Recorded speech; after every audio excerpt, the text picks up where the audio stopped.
مش وقت يرتسم بعدين. اوكي. نفس المسائل اللي احنا حسبنا لها رياكشنز هرجع تاني دلوقتي احسب لها الانترنال فورسز. فانا بمنتهى الشجاعه الادبيه هقول درو انترنال فورسز دايجرام وخلاص. جيب الرياكشن بقى دلوقتي. انا مش هجيب هديها لك جيفن على طول. احنا جبناها سوا قبل كده. لو تتذكروا اول مساله ابتدينا بيها كان شكلها كده.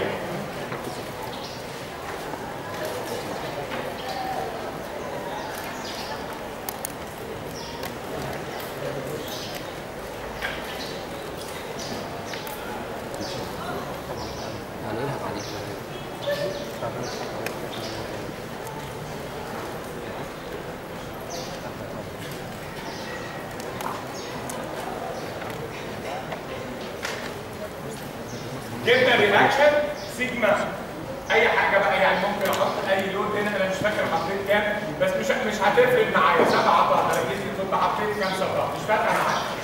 الاكس ده هيبقى ب 7 طن، الواي ب 14 طن 14 طن، والمومنت 56 متر طن. اوكي، يبقى انا خلاص كده جبت رياكشن سيجما اكس سيجما واي سيجما مومنت وجبنا رياكشنز خلاص. عايز ارسم الانترنال فورسز. اتفقنا بعد كده على حقيقتين هامتين جدا، ان عند الاطراف الحره الاكسترنال بيساوي الانترنال، مش كده؟ and 3 inch external force are equal to internal forces. وقلنا ان عند الكونسنتريتد لود هيحصل تغير مفاجئ كل حسب نوعه في قيمه الحاجه اللي انا بحسبها.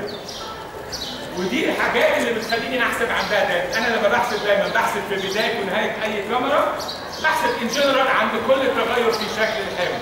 كل تغير في شكل الحمل يعني بدايه او نهايه حمل موزع او وجود اي كونسنتريتد لود يؤثر على شكل الدياجرام بتاعي، والكلام ده كله انا مليه، يعني مليته كده كجمل ملهاش اي قيمه، لانك وانس اللي انت حليت مره واحده بس خلاص انتهى الموضوع، بقى سهل جدا. لما بنيجي نرسم محور الكاميرا انا معايا قلم 0.5 عاده كده، الواحد عشان يتقل محور الكاميرا شويه بيروح رايح وراجع بالقلم كده على الكاميرا، فالكاميرا تبقى تقيله. وبعدين واحنا بنكتب ارجوكم بلاش الاوضاع اللي هي بتجيب اسف دي، او واحد نظره 6/6، لان حتى اللي لابس نظاره الحمد لله يعني الحمد لله ربنا ستر. انت تسربي كده اتفضلي. لا كنت هشيك يعني، بس الحمد لله الحمد لله ربنا ستر. مستعد اموت خلاص لما نتعب شويه. نعم. ايه؟ فدايا ربنا يكرمك. شكلك يا حبيبي راجل كويس. مين الان؟ انا حبيتك.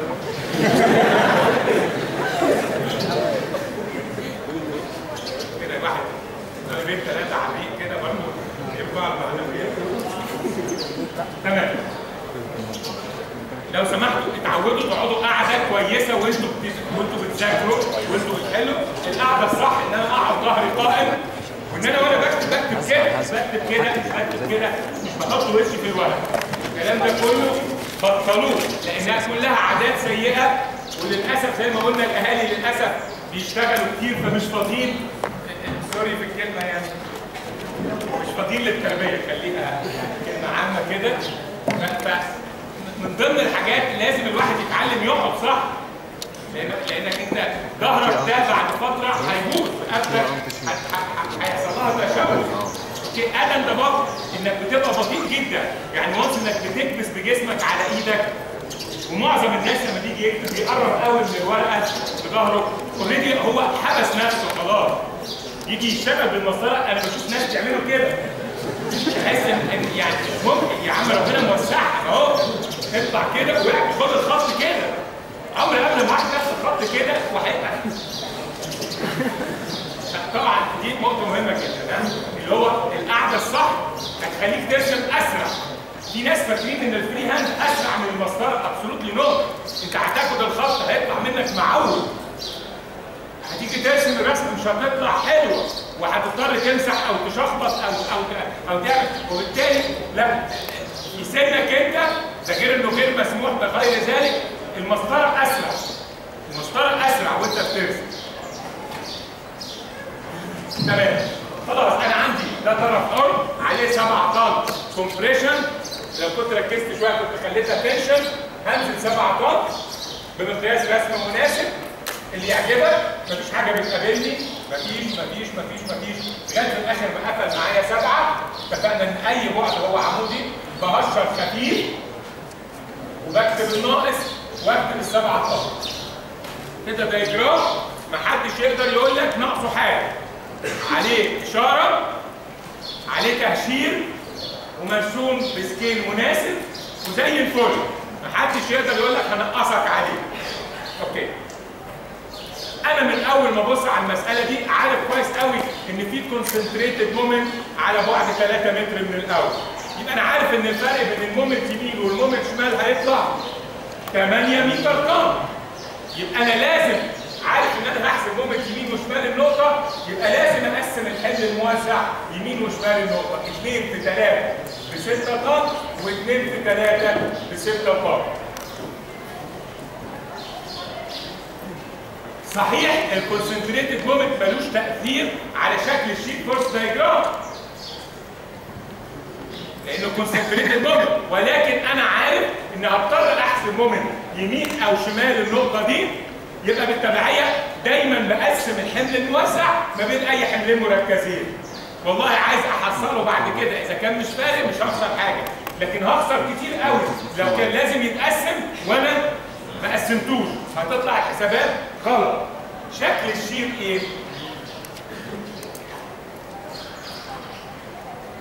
اي عاقل بالغ راشد عارف ان ده طرف حر يبقى الشير هنا 14 موجب، عارف ان ده طرف حر يبقى الشير هنا 2 موجب.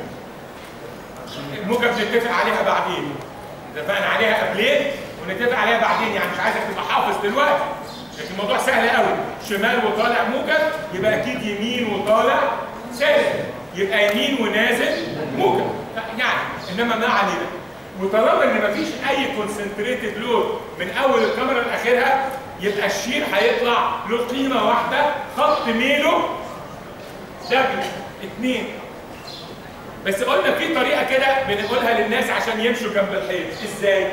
انا طلعت هنا 14 طن، هكتب على طول اكتب، وبعدين احب موزع همشي بخط النقط وانزل 6 وارجع امشي بخط النقط. وصلت لهنا في اي حاجه قابلتني؟ لا، هكمل بخط النقط وانزل كمان 6. انا 14 نزلت 6 بقيت 8، نزلت كمان 6 بقينا 2 وهمشي. يبقى القيمه في الاخر هنا كام؟ 2 طن. لما اوصل الاول بالاخر لازم يمر عند القيمه ان بتوين دي، بس القيمه ان بتوين دي مالهاش لازمه تتحط. عايز تكتب 8 اكتب 8، عايز تنزل من 14 ل 2 مره واحده انزل من 14 ل 2 مره واحده، مش عايز ترسم الخط المنقط ما ترسمش الخط المنقط.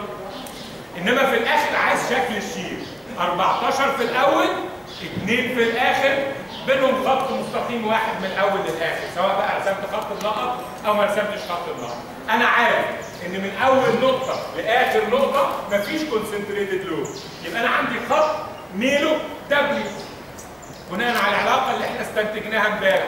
لو عايز اشيك عليها وانا مش لازم اشيك عليها، القيمه هنا كام؟ 14 وهنا 2، الفرق بينهم يبقى 12. 12 على 6 ب2، يبقى الخط ده ميله 2 اللي هو قيمه مين؟ قيمه الدبليو. مش هنعمل كده، نعم؟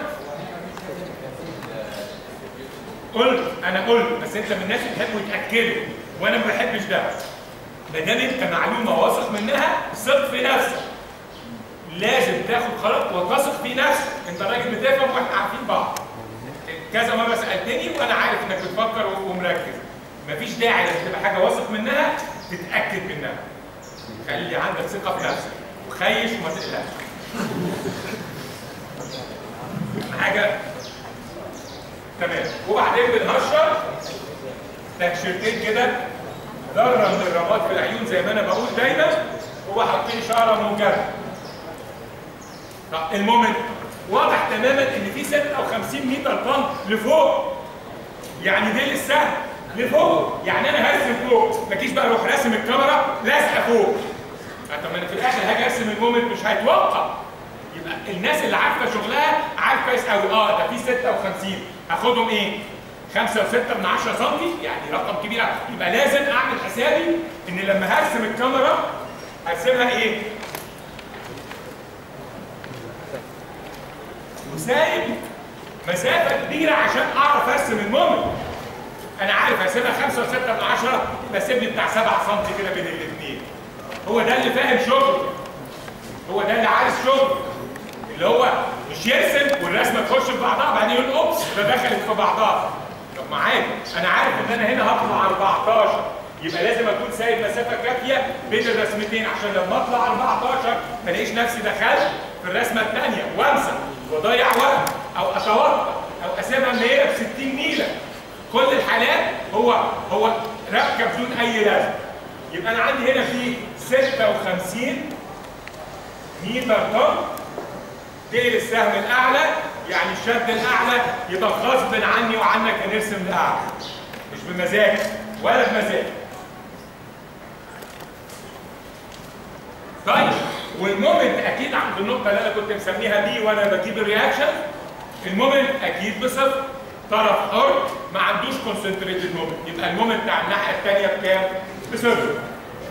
والمومنت عند النقطه المتوسطه فقط الجهله بالاستراكشر بيروحوا حاطينه 8 وموصلين. انما اي واحد حل مسالتين 3 بايده بعنايه عارف كويس قوي ان طالما في 8 متر طن كونسنتريتد لود فالمومنت يمين لا يساوي المومنت شمال، والفرق بينهم لازم يطلع. اوكي، فلو انا سميت النقطه دي سي يبقى المومنت عند سي مثلا من اليمين هيساوي كام؟ 15. 2 في 3 زائد 6 في 1.5 يديني كام ده؟ 15 متر طن. يبقى المومنت من ناحيه اليمين قيمته 15 متر طن. 15 متر طن بيلف ازاي؟ بيلف ازاي؟ كده اهو كلوك وايز دايركشن، صح؟ انا حسبته من ناحيه اليمين، حطيت السهم بتاعي ناحيه اليمين، حسبته من ناحيه الشمال، حطيت السهم بتاعي ناحيه الشمال. عشان اودي السهم الناحيه الثانيه انا محتاج السهم اللي يخلي مجموع المومنت بكام؟ صفر. ولازم يبقوا اثنين قد بعض وعكس بعض، بس انا عندي كونسنتريتد مومنت، لا يبقى انا محتاج مجموع المومنت شمال ويمين والعزم المركز مجموع الثلاثه لازم يبقى بصفر. عملتها المره اللي فاتت ان انا حسبت يمين وحسبت شمال وطلع الفرق بينهم الحمد لله 6 متر طن. وقلنا ان انا ممكن افكر بنفس الاسلوب بس بناء على اني كفايه احسب من ناحيه واحده. يعني العزم ده بيلف ازاي؟ مع عقارب الساعه، والثمانيه بتلف ازاي؟ معاها يبقى بتزودها ولا بتنقصها؟ بتزودها. يبقى المومنت من ناحيه الشمال هيبقى 15 زائد 8 بكام؟ ب 23. الحل الثاني بتاع جنب الحيط هعمل ايه؟ هقول المومنت عند س من الشمال هيساوي 14 او 56 خلينا نشتغل ناقص 14 في 3 ناقص 6 في 1.5. لو ده ما اداش 23 متر طن يبقى انا عندي مصيبه فين؟ في الرياكشن. وانا مديلك جيفن الرياكشن يبقى في حل من الاثنين، يا انت غلطت يا انا غلطت. لو سمحت حط الاحتمال الاولاني ان انت اللي غلطت. نعم. الاشاره بوزيتيف. انسى قصه بوزيتيف ونيجاتيف. انسى قصه بوزيتيف ونيجاتيف. القصه دلوقتي دي السهم فين؟ وراسه فين؟ انا هنا حسبت العدد ده طلع 23 موجب. انا ابتديت مين اللي موجب؟ ال 56 متر طن، يبقى ده بيلف مع ال 56، يبقى ما زال ديل السهم لاعلى، يبقى لازم يترسم لاعلى. قصه الميكانيكا دي انا قاومتها من اول محاضره جيت، قلت لك مفيش حاجه اسمها مومنت مع عقارب الساعه سالب وعكس عقارب الساعه موجب، مفيش حاجه اسمها كده. لاني وانا بحسب العزوم ايوه سالب او موجب ما تنساش. الستة في واحد ونص. يس اي نو، انا حطيته اتجاه ال 56. ال 56 بتلف انتي كلوك وايز، فانا حطيت اللي هي دي يعني. يا اخي قول لي كده في الاول الله يرضى عليك. حاضر السته بالذات خلاص. ما هي ما تقعدش تقول لي هو مش، انا هو مش دي بتعفرطني. كل الاسئله بتبتدي بمش. سبحان الله. لو مش بقى ده السؤال المركب. لو مش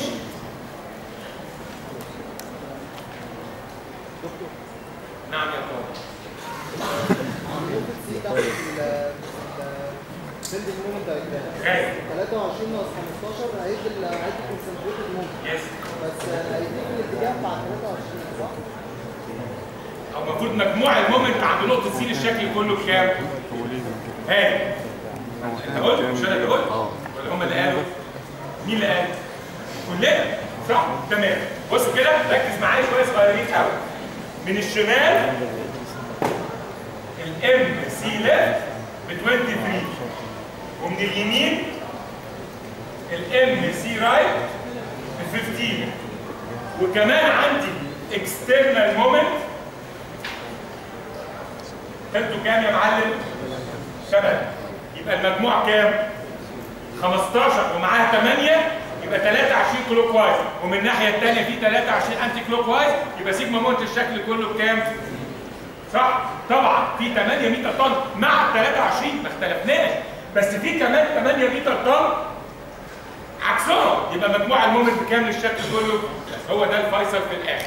لازم يطلع مجموع المومنت عندها نقطه للشكل كله بصفر. انا حسبت يمين النقطه من ناحيه اليمين وشمال النقطه من ناحيه الشمال، ما دخلش معايا العزم المركب. الاثنين دول مش هيطلعوا قد بعض، هيطلع الفرق بينهم هو مين؟ لو اضفته يبقى مجموع الثلاثه مومنت بصفر. الحل اللي انا عملته في الاول هو الاسهل، ان انا بدل ما احسب من الشمال واضيع وقتي، انا قلت ايه؟ انا عندي من اليمين طلع 15 متر طن، الثمانيه دي معاها ولا عكسها؟ معاها، يبقى المومنت من الناحيه الثانيه لازم يبقى قيمته كام؟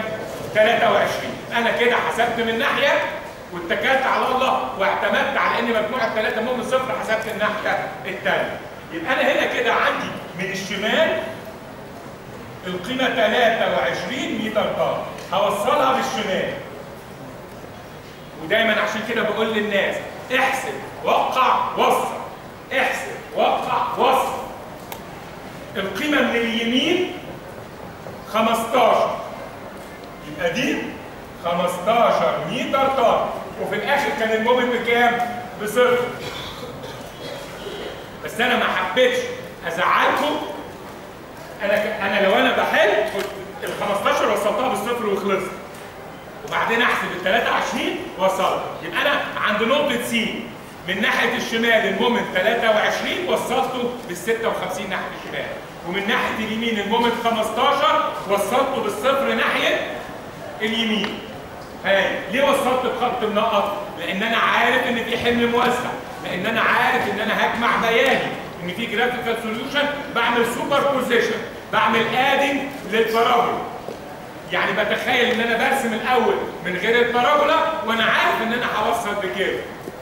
محفوظات البارابولا ثابته، دبليو سرعه 8 من المنتصف وكمان دبليو سرعه 8 عشان المماسات. بوصل بالمومنت شمال والمومنت يمين، والمماس الثالث دايما موازي للتيتم لاين اللي هو الخط الواصل بين العزمين. وبالتالي في السمبل بيم لما كان المومنت صفر في الاطراف كان المماس الثالث افقي.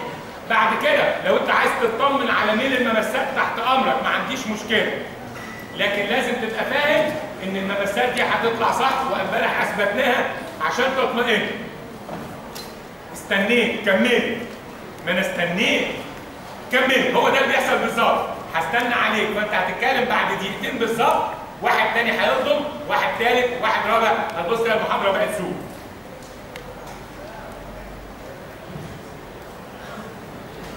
قول بصوت عالي عشان انت قاعد بعيد قوي. مش المفروض، اولا مش مفروض، والمفروض الابد. حد يقول للدكتور المفروض؟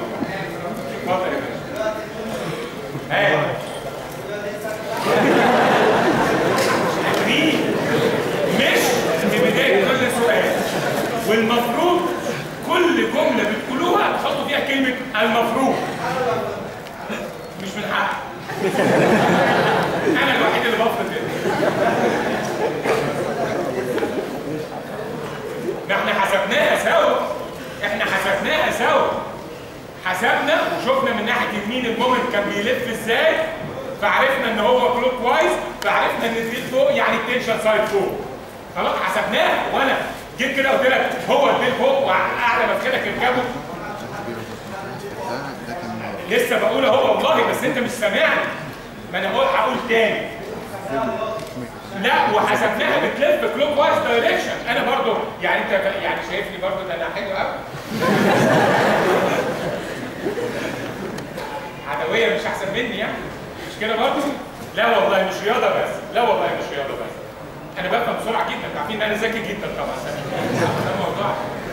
بص يا باشا، حسبناها ده رياضه، ولو هي مش رياضه يعني، ده ستراكشر حضرتك. ده ستراكشر. وقلنا السهم ده بيلف ازاي؟ الاثنين والسته الاثنين بيلفوا كلوك وايز دايركشن، فحطيت السهم بيلف كلوك وايز، يبقى ديل السهم فوق يبقى التنشن فوق. مين قال بقى يا عم ان هي رياضه؟ لا قلنا رياضه وحددنا اتجاه. مفيش فيكتور في الدنيا انا بتعامل معاه او حضرتك بتتعامل معاه غير لما يبقى له ثلاث قيم مميزه، فاليو مش كده؟ بوينت اوف ابليكيشن اند دايركشن. اي حاجه بحسبها بحدد لها الثلاث حاجات دول عشان احدد نوعها. تاكد من هذا. ونقطه التاثير اللي بحسب عندها، يعني مفيش اي افتراء في الموضوع من جهتي يعني. اوكي؟ تمام.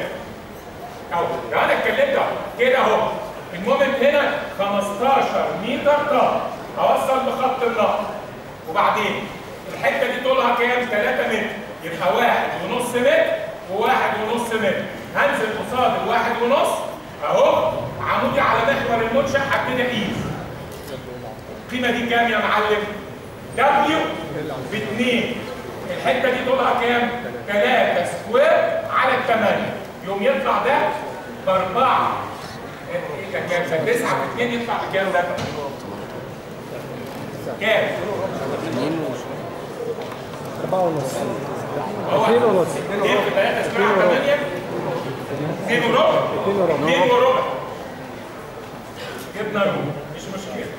اهو هنزل 2 وربع وهنزل كمان 2 وربع اهو من نص الجمر، من نص الحمل انا اسف.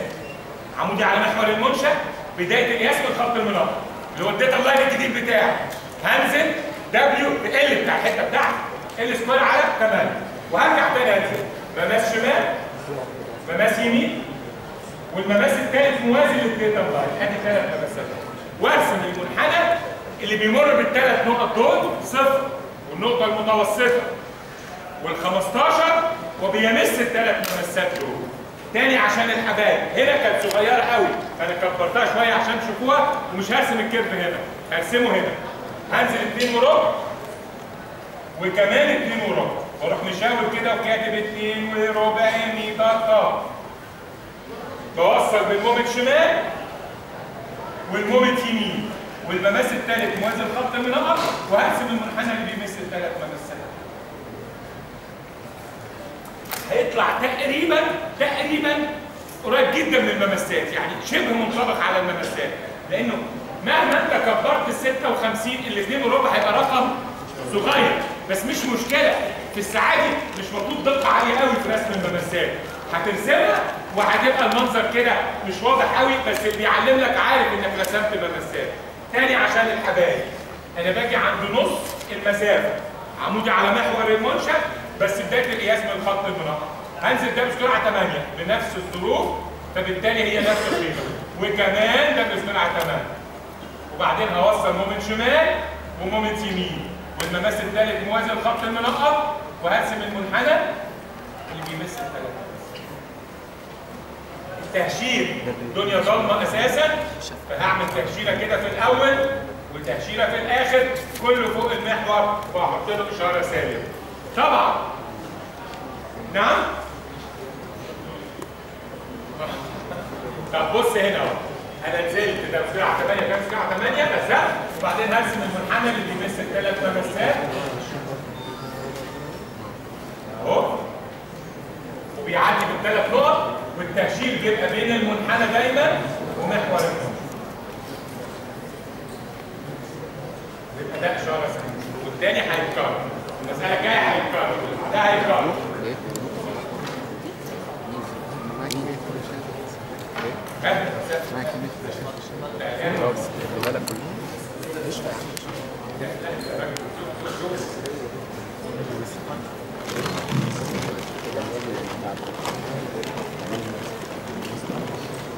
يعني كاميرا فيديو تصوير يعني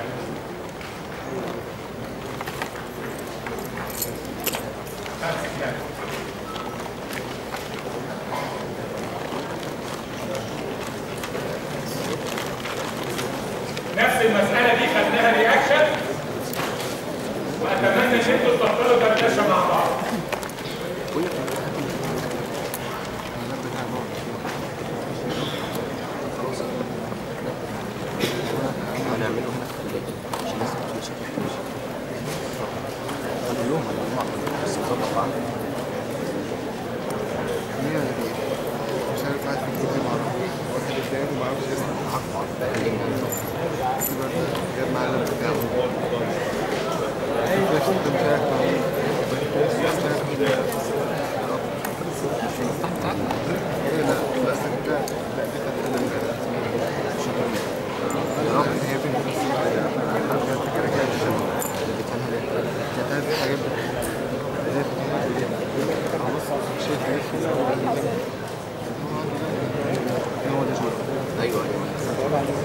المسألة دي خدناها رياكشنز قبل كده وهي موجودة عندكم أصلا.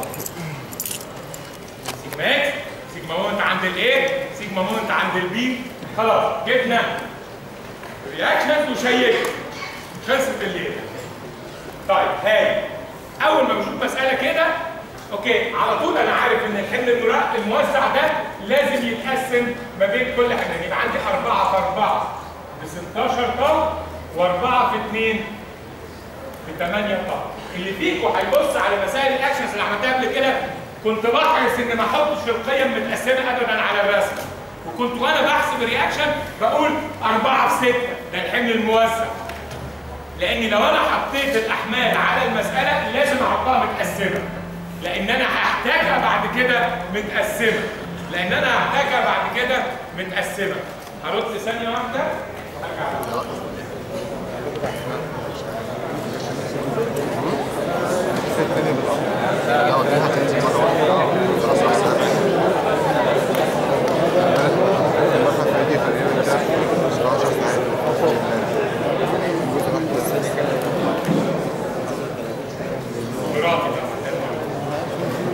مش عشان حاجه، عشان لسه في طالب زميلكم امبارح في البرامج ثبتوه للاسف واتعور تغييره مش كويس.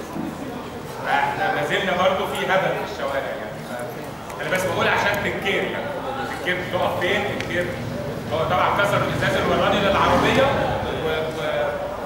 وكان معاه مسدس ويعني للاسف يعني وعوروه، بس الولد برضه في الاخر هرب بالعربيه ويعني ضحى بنفسه عشان ينقذ العربيه. بفكر في ابوه يعني انا بفكر في نفسي. انا بقوله بالشفاء من هنا، انا بس بقول عشان برضه لسه في ناس بتهبل، فبرضه الحرص واحد. كل واحد كده يبقى عريس في تصرفاته وعارف يقف فين وعارف